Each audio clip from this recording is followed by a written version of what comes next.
Signs that your nervous system is dysregulated in a transition phase.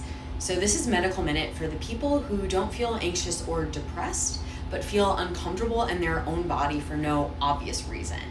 This is what nervous system dysregulation looks like during transitions. So it's not trauma activation or burnout. It's what happens when you are ready to move on, but your life hasn't caught up yet. So you're not energized, but like you can't settle. So you might be constantly pacing. You're constantly adjusting your position, wanting to leave rooms, feeling like you're going to crawl out of your skin, or just feeling trapped in stillness. This is sympathetic activation without a target. Your body is prepared for motion, but it doesn't know where yet. So you might cry and feel very heavy, then oddly hopeful, and sometimes all in the same hour. This happens when loss processing and future orientation are both online at once. And this emotional overlap is specific to transitions. So sounds might feel louder, clothes feel wrong, people feel like too much. When the nervous system is on standby, our sensory tolerance drops. And it's not a personality change, it's a nervous system bandwidth issue. So then there might be weirdness with your GI symptoms, like bloating, changes in appetite, frequent urination. The gut and bladder are directly wired to the nervous system, so transition often happens below the neck first. So sleep, you sleep but you don't feel restored. And when your nervous system is waiting for resolution, sleep doesn't fully downshift you. It's different from insomnia. Loneliness, you can still be around people and feel very disconnected. When your nervous system has outgrown a context, familiar environments stop regulating you. It's not isolation, it's misalignment. So you feel like something needs to change now, but you can't articulate exactly what. That's a system sensing mismatch between your brain without a plan. This phase doesn't respond to relax, it responds to containment. Simple, repetitive days. Regular meals, your blood sugar being stable matters here. Predictable sleep and wake schedules.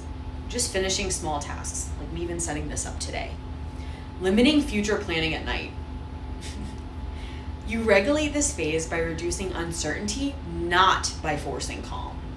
So if these signs feel familiar, you're not spiraling. You're in a transition phase, and nervous systems don't settle until the new reality proves itself. So I'm right there with you, friends, in this deeply, deeply uncomfortable phase.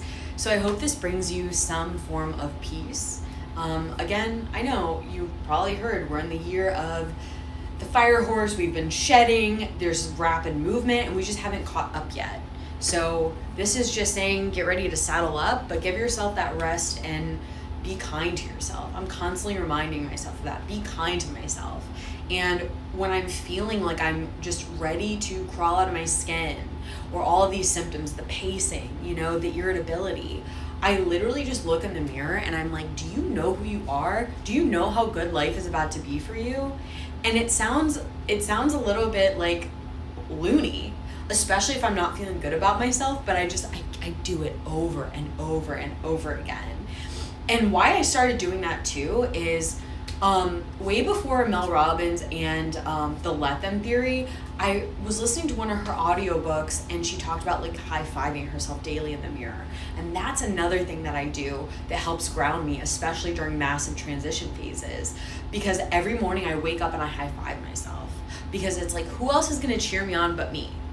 I was a cheerleader all throughout high school, and I know what it's like to, I'm not saying I'm a losing team, but we had to cheer all the time for a losing team. And we did way less push-ups because they weren't scoring goals, and that was the contingency. But you have to cheer you on. So just be kind to yourself. This has been Medical Minute by The Nuanced Nurse.